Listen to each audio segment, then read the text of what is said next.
ہفتہ نصیحت باپ یہ کہتا ہے بیٹا اتنا کھانا نہیں لیتے، حالانکہ وہ بات چل رہی کوئی اور، بیٹا اتنا کھانا نہیں لیتے، جو ہے پھر بگڑتا ہے، بن جاتا ہے، اس لیے اتنا زیادہ نہیں لیتے. پھر دوبارہ جو ہے بات کو ٹالتے ہوئے درمیان میں بات کہتے ہوئے دوبارہ اپنی نصیحت کی طرف لوٹ جاتے ہیں. تو نبی کریم صلی اللہ علیہ وسلم، اور یہ ہر ایک کرتا ہے، نبی کریم صلی اللہ علیہ وسلم کے ساتھ حق تعالی شانہ کی وہ تعلق تھا اور وہ محبت تھی جیسے باپ کو بیٹے کے ساتھ ہوا کرتی ہے، بلکہ اس سے زیادہ. تو سورہ قیامہ کا منظر چل رہا ہے، اور سورہ قیامہ میں جو ہے حق تعالی شانہ قیامت کا منظر جو ہے چلا رہے ہیں.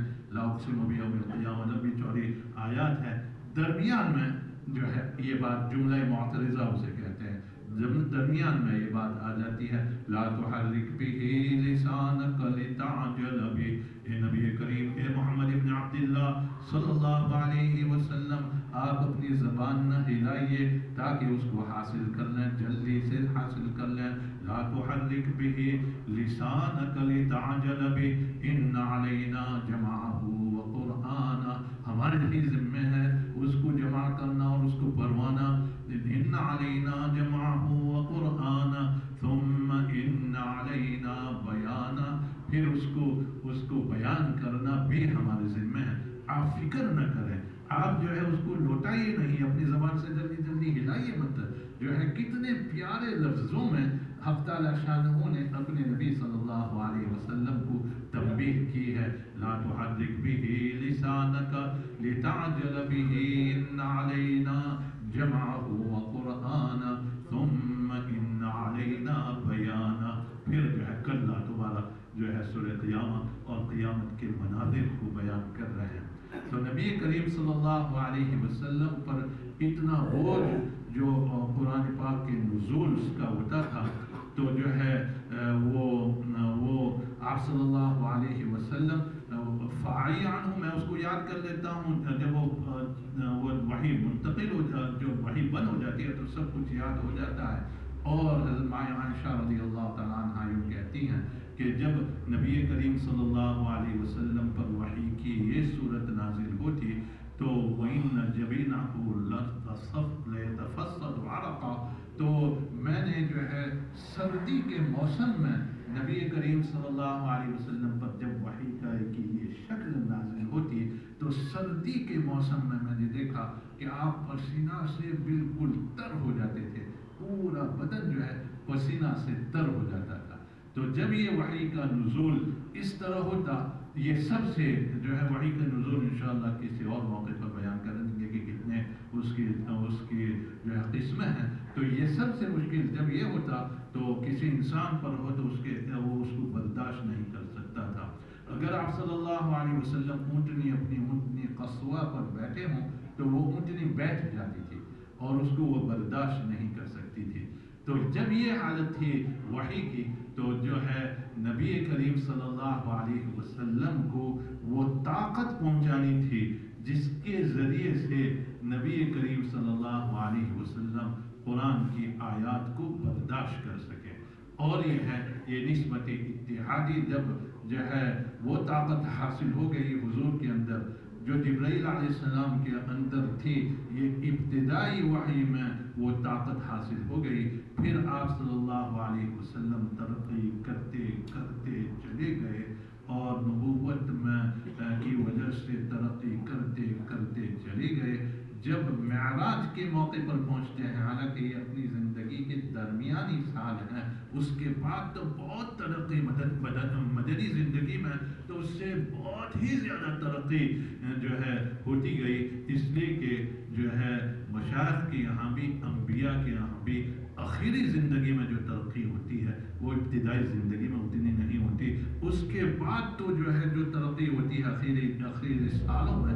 اسی وجہ سے آپ نے دیکھا ہوگا کہ جتنے بھی مشائخ بڑے مشائخ کبار ہیں ان کی ابتدائی زندگی میں جو ہے بہت قسم کرسی کا عالم ہوتا ہے. اسی وجہ سے شیخ نور اللہ مرقدہ یوں کہا کرتے تھے کہ کوئی مشائخ کی آخری زندگی نہ دیکھے، اس لیے کہ وہ اللہ کی نعمتوں کے اور اللہ کی فتوحات کا وہ دور ہوتا ہے جب اللہ کی طرف سے رحمتوں کی بارش ہوتی ہے اور وہ جو ہے فتوحات ہی فتوحات، لوگ آتے ہیں آتے جاتے رہتے ہیں، تو اگر کوئی مشائخ کی حضرت شیخ نور اللہ مرقدہ کہا کرتے تھے کہ مشائخ کی انتہائی زندگی دیکھے تو وہ گمراہ ہوگا، ابتدائی زندگی دیکھے تو وہ کامیاب ہوگا۔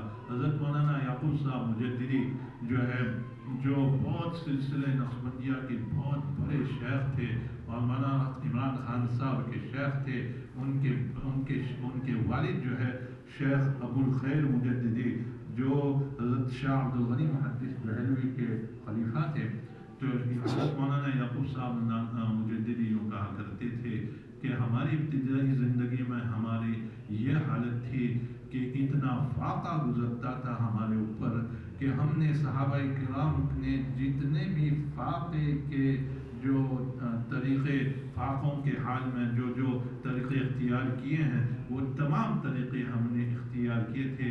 حضرت صحابہ کرام کے متعلق آتا ہے کہ کوئی جو ہے حصار کے زمانے میں جس وقت بائیکاٹ کیا تھا کفار نے، تو پیشاب کرنے کے لیے گئے تو جو ہے کچھ چمڑا، کچھ جو ہے آواز کھٹکھٹانے کی محسوس ہوئی، رات کا وقت تھا، تو ہاتھ اس طرح لگایا تو پتہ چلا چمڑا ہے، تو اس کو پھر اٹھایا، دھویا اور پھر اس کو پانی میں ابالا اور اس کو کھایا۔ تو جو ہے جب یہ حالت تھی کہ اتنا زیادہ جو ہے، اتنا زیادہ صحابہ کرام نے قربانیاں کی ہیں، تو حضرت مولانا یعقوب صاحب مجددی یوں کہتے ہیں کہ ہمارے طالب علمی کے زمانے میں صحابہ کرام کے تمام مجاہدات ہم نے اختیار کیے تھے۔ اس زمانے میں تو مدارس تھے نہیں، علماء کے پاس جاتے تھے اور ان کے پاس بھی کیا ہوتا تھا، پڑھتے تھے اور جو ہے اپنا انتظام کرتے تھے۔ تو اتنا مجاہدہ کیا تھا، سارا مجاہدہ کیا، صحابہ کرام جو ہے کہ ایک مجاہدہ برداشت نہیں کر پائے کہ وہ گھاس کھاتے تھے تو ہم گھاس کھا نہیں سکتے تھے، اس لیے کہ مجھے قید ہو جاتی تھی۔ یہ مولانا یعقوب صاحب مجددی بعد میں بہت بڑے شیخ بنے، تو جو ان کی آخری زندگی دیکھے گا کہ حلوے مالدے اور سب کچھ ان کے پاس آتا ہے تو جو ہے وہ گمراہ ہوگا۔ تو نبی کریم صلی اللہ علیہ وسلم کی انتہائی زندگی تو بہت بعد کی بہت ترقیات کی زندگی تھی، لیکن جب آپ جو ہے یہ وحی کے نزول کے وقت اور اس کے بعد معراج کے وقت جو مکہ مکرمہ میں جن کا وقوع ہوا تھا، تو دونوں کے درمیان اتنی ترقی ہوئی کہ جب آپ جو ہے سدرۃ المنتہا پر پہنچے اور جبرائیل علیہ السلام سے یوں کہا کہ چلیے آگے چلیے اللہ سے ملاقات کے لیے، تو یوں کہنے لگے جبرائیل کہ جو ہے اب میں آگے نہیں پہنچ سکتا، اس لیے کہ اگر میں آگے پہنچوں گا تو میرے پر اللہ تعالیٰ کی تجلیات کی گرمی کی وجہ سے جل جائیں گے، تو میرے پر جو ہے اللہ کی تجلیات کی گرمی سے جل جائیں گے۔ اور نبی کریم صلی اللہ علیہ وسلم پھر آگے اکیلے چلے گئے، فَكَانَ قَابَ قَوْسَيْنِ أَوْ أَدْنَىٰ، آپ جو ہے اللہ تعالیٰ شانہ کے اتنے قریب ہوئے جتنے جو ہے تیر پھینکے جاتے ہیں، 2 تیر پھینکے جاتے ہیں، فَكَانَ قَابَ قَوْسَيْنِ أَوْ أَدْنَىٰ، اور اس سے قریب، یعنی اتنا فاصلہ پر نبی کریم صلی اللہ علیہ وسلم پہنچ گئے تھے۔ یہ ابتدائی زندگی کیا تھی اور پھر درمیان میں کہاں تک پہنچے اور جب آخر میں کہاں تک پہنچ گئے، تو جب یہ معانقہ کیا تو یہ جو ہے نسبت حاصل ہو گئی نبی کریم صلی اللہ علیہ وسلم کو۔ نبی کریم صلی اللہ علیہ وسلم کے ساتھ جو نسبت اتحادی صحابہ کرام میں کس کو حاصل تھی؟ جو آپ صلی اللہ علیہ وسلم کی طرح سوچے، آپ صلی اللہ علیہ وسلم کی طرح فیصلے کرے، آپ صلی اللہ علیہ وسلم کی طرح ہی اپنی زندگی کو بسر کرے، یہ حضرت ابو بکر رضی اللہ تعالیٰ عنہ تھے۔ اسی وجہ سے حضرت ابو بکر ہی جو ہے مستحق تھے کہ وہ پہلے خلیفہ بنتے، اس لیے کہ اگر حضرت ابو بکر کے علاوہ کوئی اور ہوتا تو چونکہ طرز فکر الگ ہے اور نبی کریم صلی اللہ علیہ وسلم کا انتقال ابھی ہوا ہے، تو اسی نہج پر چلانا بہت ضروری تھا تاکہ صحابہ کرام ان کو برداشت کر سکے، اس خلیفہ کو برداشت کر سکے۔ اس لیے جو ہے حضرت ابو بکر کا مستحق ہونا وہ یقینی تھا، اور وہ اول خلیفہ کا ہونا ان کا جو ہے بہت ہی زیادہ ضروری تھا۔ اور اس کی مثال جو ہے احادیث کی کتابوں میں بہت زیادہ ہے کہ حضرت ابو بکر رضی اللہ تعالیٰ عنہ نے کی سوچ اور ان کی فکر نبی کریم صلی اللہ علیہ وسلم جیسی تھی اس کی مثالیں ہزار ہوں۔ مثلا حدیبیہ کے موقع پر جو ہے نبی کریم صلی اللہ علیہ وسلم نے خواب دیکھا تھا، اور خواب نبی کا جو ہے وہ سچا ہوتا ہے۔ لقد صدق اللہ رسولہ الرؤیا بالحق، خود قرآن کہتا ہے کہ حق تعالیٰ شانہ نے جو ہے سچی بات کہی تھی، اور حق تعالیٰ شانہ نے سچا خواب بتلایا تھا۔ لقد صدق اللہ رسولہ الرؤیا بالحق، اور وہ حق بات تھی۔ لتدخلن المسجد الحرام ان شاء اللہ آمنین محلقین رؤوسکم ومقصرین لا تخافون، تم ضرور بس ضرور مسجد حرام میں داخل ہوں گے۔ لتدخلن المسجد الحرام ان شاء اللہ آمنین، امن کے ساتھ، محلقین رؤوسکم ومقصرین، بال کٹاتے ہوئے اور جو ہے قصر کرتے ہوئے آپ ضرور داخل ہوں گے۔ تو صحابہ کرام سارے جو ہے حضور کی خواب کی تصدیق کرتے ہوئے 10,000 صحابہ کرام جو ہے تیار ہوئے تھے۔ آپ صلی اللہ علیہ وسلم کے ساتھ صحابہ کرام تیار ہوئے تھے، اور حدیبیہ کے مقام پر جب پہنچے تو جو ہے آپ صلی اللہ علیہ وسلم کو اندازہ ہو گیا کہ جو ہے اب ہم جب داخل ہونے والے نہیں ہیں۔ اور جب کیسے پتہ چلا؟ جب اونٹنی، پہلا اشارہ جو حضور کو ملا تھا وہ اونٹنی بیٹھ گئی، تو اونٹنی بیٹھ گئی اور اٹھنے کی کا نام ہی نہیں لیتی تھی۔ تو لوگ کہتے تھے کہ اونٹنی مکھر گئی، اونٹنی اکڑ گئی۔ تو حضور صلی اللہ علیہ وسلم کہنے لگے کہ نہیں نہیں، یہ مکھر نہیں گئی، جو ہے وہ اکڑ نہیں گئی، اس کو بٹھانے والے نے بٹھا دیا ہے۔ اور پھر جب یہ بات آپ نے کہی تو پھر وہ اٹھ گئی۔ اس وقت حضور سمجھ گئے تھے کہ مسجد حرام میں داخلہ نہیں ہوگا۔ تو دب کے صلح کی ہر چیز منظور کر لے۔ حضرت عمر کیسے برداشت کر سکتے تھے؟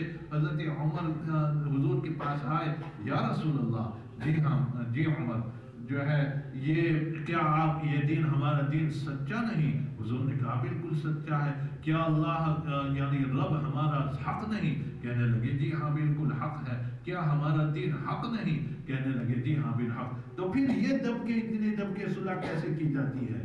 کیسے صبح؟ تو جو ہے حضور صلی اللہ علیہ وسلم نے فرمایا اسی میں خیر ہے، یہی بہتر ہے، اسی میں مصلحت ہے۔ تو جو ہے حضرت عمر سے تو برداشت نہیں ہوا، وہاں سے نکلے تو کس کے پاس جاتے؟ پتہ چلا کہ ابو بکر جو ہے اسی نہج پر تھے جس نہج پر نبی کریم صلی اللہ علیہ وسلم تھے۔ اور جب وہاں پہنچے ابو بکر کے پاس تو یہی سوال کیا، یا ابا بکر، اے ابو بکر۔ وہاں تو اور زیادہ سختی سے حضور کے سامنے تو ذرا نرمی سے بات کرتے، اور وہاں تو اے ابو بکر، جی کہیے، کیا ہم دین حق پر نہیں؟ جی ہاں ضرور دین حق پر ہیں۔ کیا محمد ابن عبداللہ صلی اللہ علیہ وسلم اللہ کے سچے رسول نہیں؟ جی ہاں ضرور ہیں۔ اور پھر جو ہے کیا اللہ تعالیٰ کا وجود حق نہیں؟ جی ہاں حق ہے۔ تو پھر اتنے دب کے کیوں صلح کی جاتی ہے؟ نبی حضرت ابو بکر کو تو پتہ نہیں تھا کہ حضور صلی اللہ علیہ وسلم نے کیا جواب دیا تھا۔ حضرت ابو بکر نے یہی جواب دیا، اسی میں جو ہے مصلحت ہے، اسی میں خیر ہے، اسی میں کمال ہے، یہی جو ہے خیر، یہی جواب دیا۔ اب جو ہے وہ حضور نے تو اعلان کر دیا کہ بال کاٹنے شروع کر دیں، اور جو ہے احرام سے یہ تو صحابہ کرام جو ہے بال نہیں کاٹتے تھے، اور جو ہے کوئی اقدام نہیں کرتا تھا۔ تو حضور صلی اللہ علیہ وسلم جو ہے بہت جدا ہوئے کہ کیسے ان سے کہیں کہ آپ احرام کھول لو۔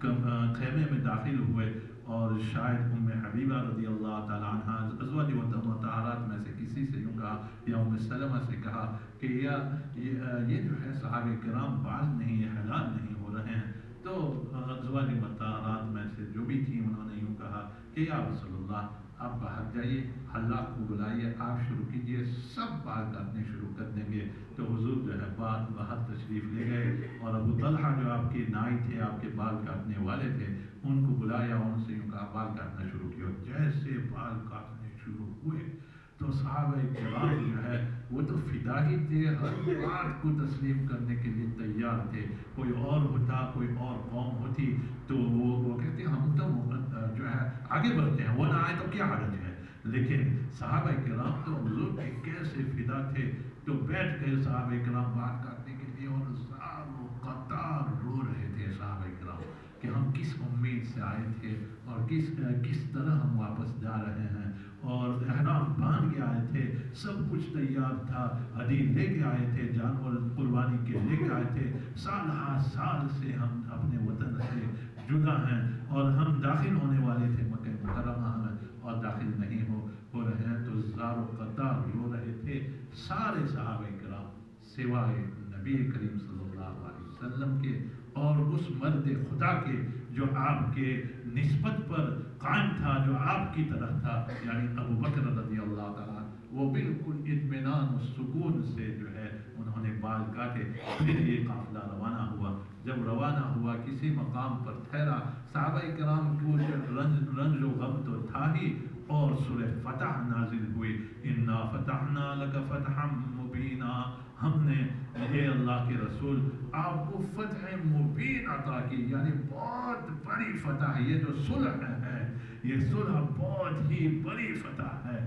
تو جو ہے نبی کریم صلی اللہ علیہ وسلم کس کو بلاتے، تو پوری سورہ فتح جو ہے نبی کریم صلی اللہ علیہ وسلم نے حضرت عمر کو بلایا اور جو ہے بلا کے پوری سورہ فتح سنا دی۔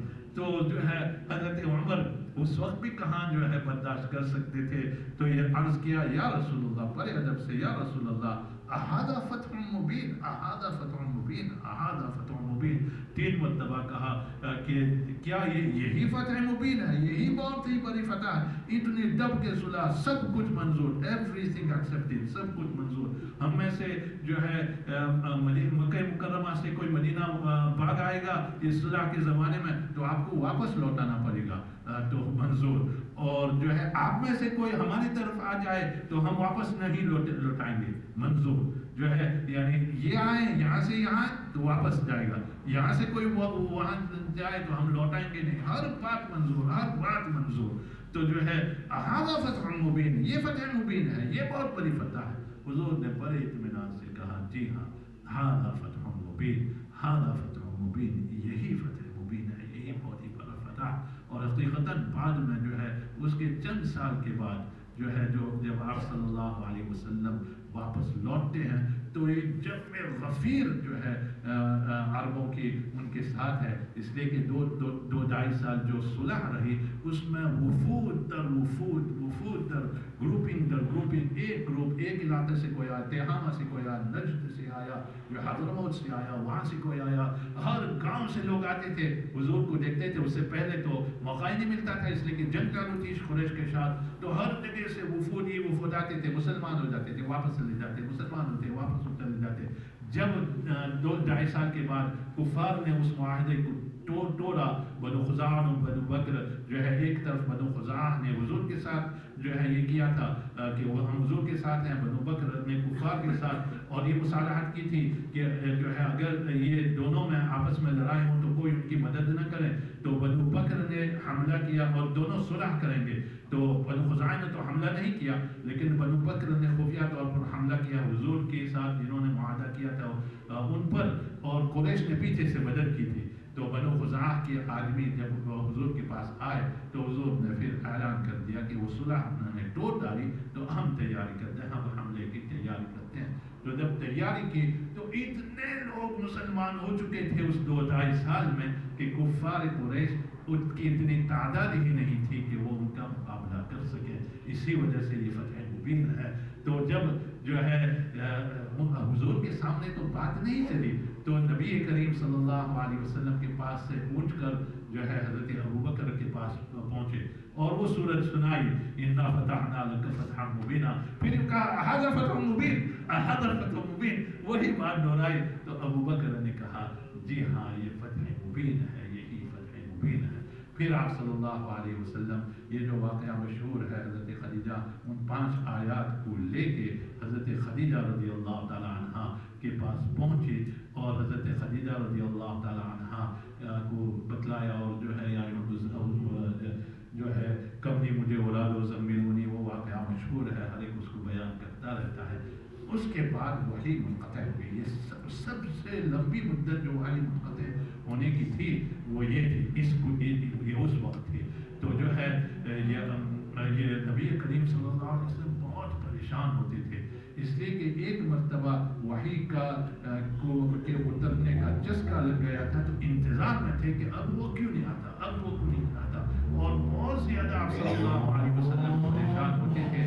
حضور حق تعالیٰ شانہ چاہتے تھے کہ نبی کریم صلی اللہ علیہ وسلم وحی کے انتظار میں بے چین اور بےتاب ہو جائے. جس طرح کسی کو کوئی چیز کسی چیز کی ملاقات کا شوق ہو، بیٹا کسی کا انگلینڈ آ گیا ہو تو سال ملاقات نہیں ہوئی تو شوق بڑھتا جائے گا، بیٹا تو آ جا، بیٹا آ جا، بیٹا آ جا، اور کئی سال کے بعد ملاقات ہو تو اس بیٹے کی طرف متوجہ بہت زیادہ ہوتی ہے. تو اسی طرح جو ہے حق تعالیٰ شانہ چاہتے تھے. تو جو ہے پھر جب آپ کی بےتابی کی انتہا ہو گئی تو اس وقت جو ہے جبرائیل علیہ السلام تشریف لائے اور یا ایھا المدثر والی آیت جو ہے آپ صلی اللہ علیہ وسلم صورت آپ پر نازل ہوئی. اور یہ جو ہے وحی کے منقطع ہونے کا پہلا واقعہ. دوسرا واقعہ جو ہے وہ یہ کفار یہ یہود جو آئے تھے نبی کریم صلی اللہ علیہ وسلم کو پوچھنے کے لیے، کفار آئے تھے پوچھنے کے لیے، یا کفار مکہ مکرمہ گئے تھے، اور جو ہے کفار جو ہے وہ کفار مکہ مکرمہ کی بات ہے، کفار جو ہے مدینہ منورہ آئے تھے یہودیوں سے پوچھنے کے لیے حضور سے ملاقات، حضور مدینہ منورہ منتقل ہونے سے پہلے، کہ یہ بھی صاحب کتاب ہے تو ان سے یوں کہیں کہ کوئی ایسا سوال ہمیں بتلاؤ جس سے محمد ابن عبداللہ خاموش ہو جائیں.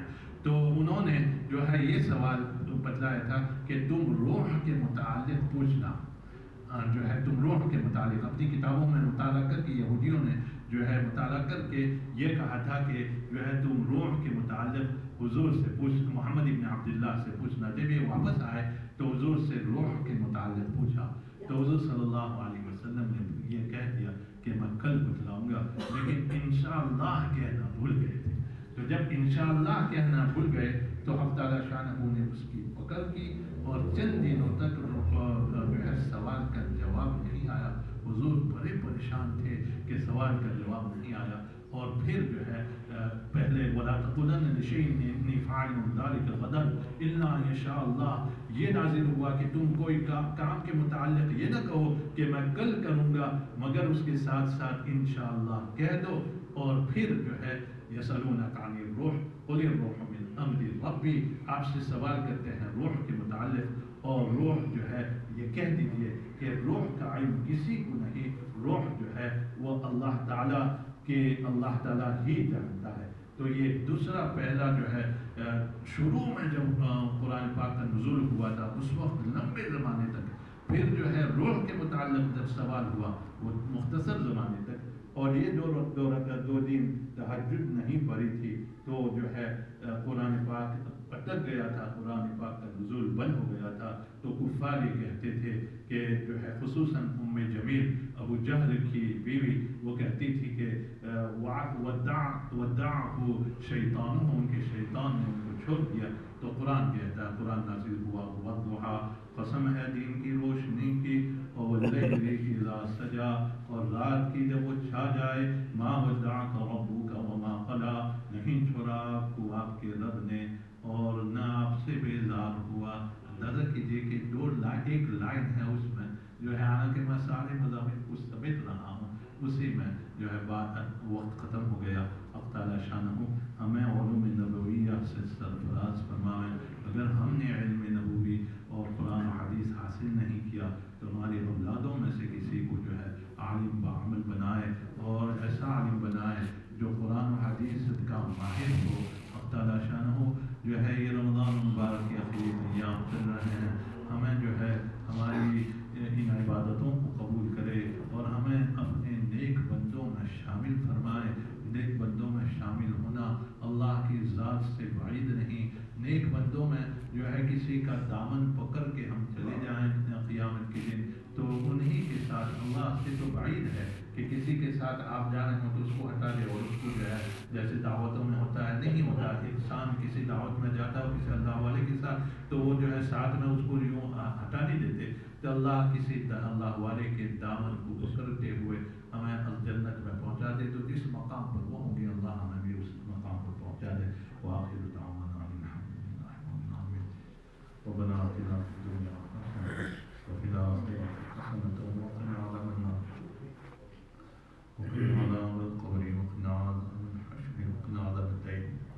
واحشرنا يوم القيامة مع المتقين مع الأبرار.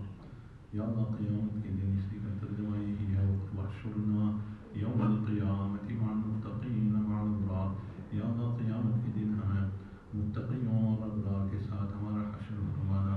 یا اللہ ہمارا حشر ہمارے حضرت رحمۃ اللہ علیہ کرنا.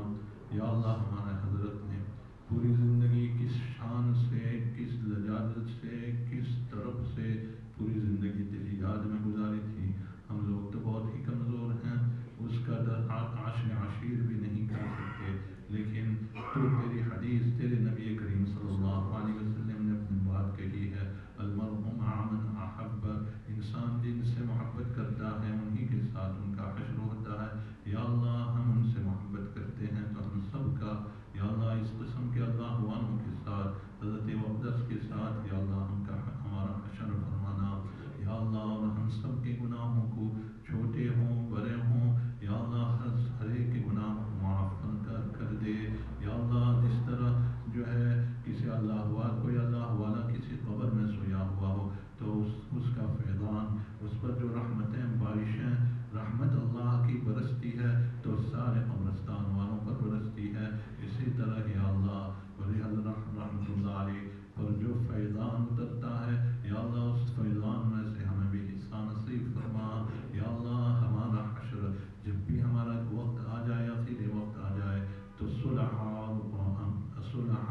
اور صحابہ اور انبیاء کے ساتھ ہمارا حشر فرمانا. اہدنا الصراط المستقیم. یا اللہ سیدھے راستے